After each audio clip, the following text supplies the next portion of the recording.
Clip number 167. اس clip میں آپ قرآن پاک کی سورہ نساء کی آیت نمبر 2 سے لے کر 4 تک کی تلاوت، ترجمہ اور تفسیر قرآن صراط الجنان سنیں گے۔ بسم اللہ الرحمن الرحیم۔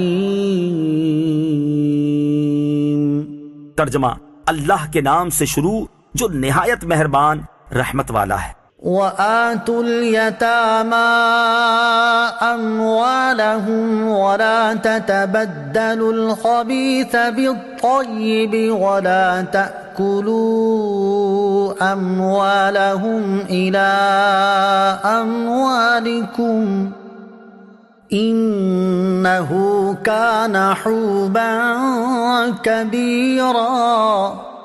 ترجمہ: اور یتیموں کو ان کے مال دے دو اور پاکیزہ مال کے بدلے گندا مال نہ لو، اور ان کے مالوں کو اپنے مالوں میں ملا کر نہ کھا جاؤ، بے شک یہ بڑا گناہ ہے۔ وَآتُوا الْيَتَامَىٰ أَمْوَالَهُمْ، اور یتیموں کو ان کا مال دو۔ اس آیت کا شان نزول یہ ہے کہ ایک شخص کی نگرانی میں اس کے یتیم بھتیجے کا بہت زیادہ مال تھا۔ جب وہ یتیم بالغ ہوا اور اس نے اپنا مال طلب کیا تو چچا نے دینے سے انکار کر دیا۔ اس پر یہ آیت نازل ہوئی جسے سن کر اس شخص نے یتیم کا مال اس کے حوالے کر دیا اور کہا کہ ہم اللہ تعالیٰ اور اس کے رسول صلی اللہ تعالیٰ علیہ وسلم کی اطاعت کرتے ہیں۔ آیت کا مفہوم یہ ہے کہ جب یتیم اپنا مال طلب کرے تو ان کا مال ان کے حوالے کر دو، جبکہ دیگر شرعی تقاضوں کو پورا کر لیا ہے، اور اپنے حلال مال کے بدلے یتیم کا مال نہ لو جو تمہارے لیے حرام ہے، جس کی صورت یہ ہے کہ اپنا گھٹیا مال یتیم کو دیکھ کر اس کا عمدہ مال لے لو۔ یہ تمہارا گھٹیا مال تمہارے لیے عمدہ ہے کیونکہ یہ تمہارے لیے حلال ہے، اور یتیم کا عمدہ مال تمہارے لیے گھٹیا اور خبیث ہے کیونکہ وہ تمہارے لیے حرام ہے۔ یہ بھی معلوم ہوا کہ جب یتیم کا مال اپنے مال سے ملا کر کھانا حرام ہوا، یعنی گھٹیا معاوضہ دے کر کھانا بھی حرام ہے، تو بغیر معاوضے کے کھا لینا تو بطریق اولا حرام ہوا۔ ہاں، شریعت نے جہاں ان کا مال ملا کر استعمال کی اجازت دی وہ جدا ہے، جس کا بیان سورہ بقرہ آیت نمبر 220 میں ہے۔ وَإِنْ خِفْتُمْ أَلَّا تُقْسِطُوا فِي الْيَتَامَىٰ فَانكِحُوا مَا طَابَ لَكُم مِّنَ النِّسَاءِ مَثْنَىٰ وَثُلَاثَ وَرُبَاعَ فَإِنْ خِفْتُمْ أَلَّا تَعْدِلُوا فَوَاحِدَةً أَوْ مَا مَلَكَتْ أَيْمَانُكُمْ ذَلِكَ أَدْنَىٰ أَلَّا تَعُولُوا۔ ترجمہ: اور اگر تمہیں اندیشہ ہو کہ یتیم لڑکیوں میں انصاف نہ کر سکو گے تو ان عورتوں سے نکاح کرو جو تمہیں پسند ہوں، 2 اور 3 اور 4۔ پھر اگر تمہیں اس بات کا ڈر ہو کہ تم انصاف نہیں کر سکو گے تو صرف ایک سے نکاح کرو یا لونڈیوں پر گزارا کرو جن کے تم مالک ہو، یہ اس سے زیادہ قریب ہے کہ تم سے ظلم نہ ہو۔ وَإِنْ خِفْتُمْ، اور اگر تمہیں ڈر ہو، اس آیت کے معنی میں چند اقوال ہیں۔ نمبر 1، امام حسن بصری رحمۃ اللہ تعالی علیہ کا قول ہے کہ پہلے زمانے میں مدینہ کے لوگ اپنی زیر سرپرستی یتیم لڑکیوں سے ان کے مال کی وجہ سے نکاح کر لیتے، حالانکہ ان کی طرف انہیں کوئی رغبت نہ ہوتی تھی۔ پھر ان یتیم لڑکیوں کے حقوق پورے نہ کرتے اور ان کے ساتھ اچھا سلوک نہ کرتے، اور ان کے مال کے وارث بننے کے لیے ان کی موت کے منتظر رہتے۔ اس آیت میں انہیں اس حرکت سے روکا گیا۔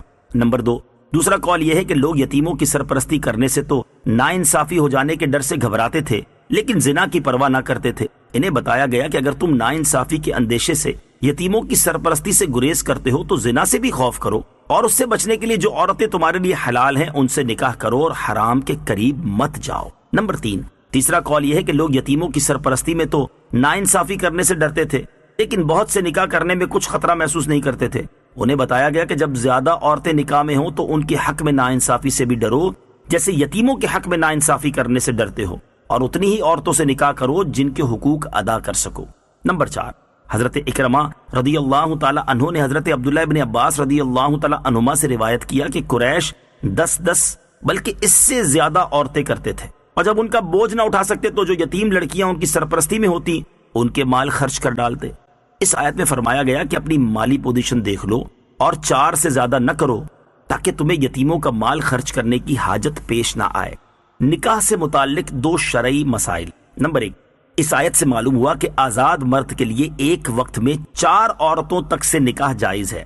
نمبر 2، تمام امت کا اجماع ہے کہ ایک وقت میں 4 عورتوں سے زیادہ نکاح میں رکھنا کسی کے لیے جائز نہیں سوائے رسول کریم علیہ الصلوۃ والسلام کے اور یہ بات آپ علیہ الصلوۃ والسلام کی خصوصیات میں سے ہے۔ ابو داؤد کی حدیث میں ہے کہ ایک شخص نے اسلام قبول کیا، اس کی 8 بیویاں تھیں۔ نبی کریم علیہ الصلوۃ والسلام نے فرمایا ان میں سے صرف 4 رکھنا، فَإِنْ خِفْتُمْ أَلَّا تَعْدِلُوا، پھر اگر تمہیں عدل نہ کر سکنے کا ڈر ہو۔ اس آیت میں 4 تک شادیاں کرنے کی اجازت دی گئی، لیکن اس کے ساتھ ہی فرمایا کہ اگر تمہیں اس بات کا ڈر ہو کہ ایک سے زیادہ شادیاں کرنے کی صورت میں سب کے درمیان عدل نہیں کر سکو گے تو صرف ایک سے شادی کرو۔ اسی سے یہ معلوم ہوا کہ اگر کوئی 4 میں عدل نہیں کر سکتا لیکن 3 میں کر سکتا ہے تو 3 شادیاں کر سکتا ہے، اور 3 میں عدل نہیں کر سکتا لیکن 2 میں کر سکتا ہے تو 2 کی اجازت ہے۔ یہ بھی معلوم ہوا کہ بیویوں کے درمیان عدل کرنا فرض ہے، اس میں نئی، پرانی، کنواری یا دوسرے کی متعلقہ، بیوہ سب برابر ہیں۔ یہ عدل لباس میں، کھانے پینے میں، رہنے کی جگہ میں اور رات کو ساتھ رہنے میں لازم ہے۔ ان امور میں سب کے ساتھ یکساں سلوک ہو۔ وَآتُوا النِّسَاءَ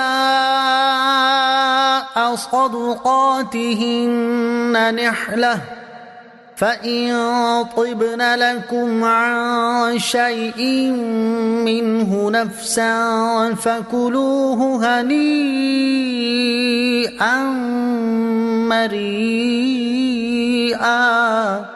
ترجمہ، اور عورتوں کو ان کے مہر خوشی سے دو، پھر اگر وہ خوش دلی سے مہر میں سے تمہیں کچھ دے دیں تو اسے پاکیزہ خوشگوار سمجھ کر کھاؤ۔